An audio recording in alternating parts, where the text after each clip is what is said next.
Bwana apewe sifa. Amen.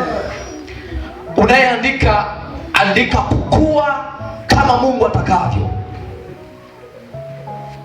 Kukua kama Mungu atakavyo ni shauku ya kila mpanzi au kila mpandaji, kila mkulima, kila anayejishughulisha na ardhi, kwamba akipanda kitu lazima kiweze kumea, na si tu kumea, kiwe imara, kiweze kustahimili na kiweze kukua. Bwana Yesu asifiwe. Pia tu sio tu kukua, hatimaye kiweze kuzaa matunda. Kama ni mahindi, yaweze kutokea mahindi uliyoyapanda. Haleluya. Amen. Jina la Bwana libarikiwe sana. Amen. Kwa hiyo ninapoongelea kukua, ninakufahamu Mungu zaidi, kubadili tabia, ikiwa na maana kumfanania Yesu, kukua kiimani na utii. Kanisa, haleluya. Tunapoongelea kukua, ni pamoja na kukua kiimani na utii. Utii pia jamani unakuwa, halo, utii una hatua zake. Kuna mambo mengine ukiambiwa kitu, ukiona kuna ukakasi juu ya kutii, hiyo ndio nafasi yako ya kukua. Bwana Yesu asaidie sana.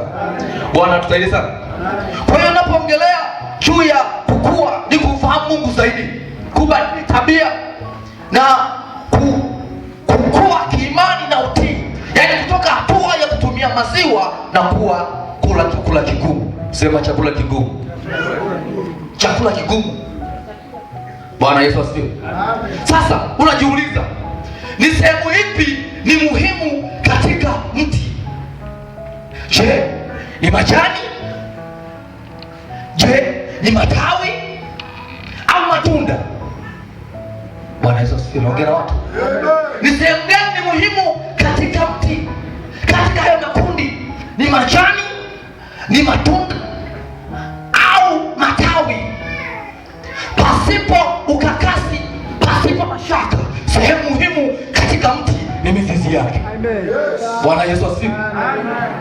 Sehemu muhimu katika ukuaji wa mti ni mzizi wake. Kadri unavyoona mti mrefu kwa nje, ndivyo vile vile mizizi yake iliyo mirefu kushuka chini. Amen. Kadri unavyoona mti hautetereki, ni jinsi vile ilivyo mizizi yake ilivyo imara kujishikiza katika ardhi. Halo. Naongea na mtu ananielewa? Naongea na mtumishi wa Bwana? Naongea na mhubiri? Naongea na muamini? Naongea na mwinjilisti hapa? Bwana Yesu asifiwe. Kwa hiyo kama ilivyo katika mti kwamba mizizi ni sehemu muhimu mno katika ukuaji wake, vile vile katika maisha ya Mkristo fikra ni kitu cha muhimu zaidi katika ustawi wake. Amen. Halo. Naongea na watu? Kwa nini tunaongelea mizizi? Mizizi ni muhimu. Kadri inavyozidi kuwa mirefu, ndio inaweza jipatia rutuba. Ndio inavyokuwa karibu na maji, ndivyo inaweza kula chakula, kupata nutrition za kuweza kukua uwe imara. Bwana Yesu atusaidie sana. Bwana Yesu asifiwe. Amen.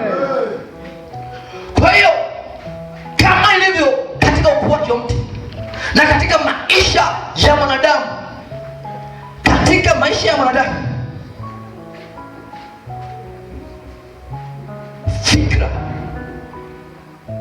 ndio kitu muhimu kuliko chochote kile unachoweza kuwa nacho mwanadamu.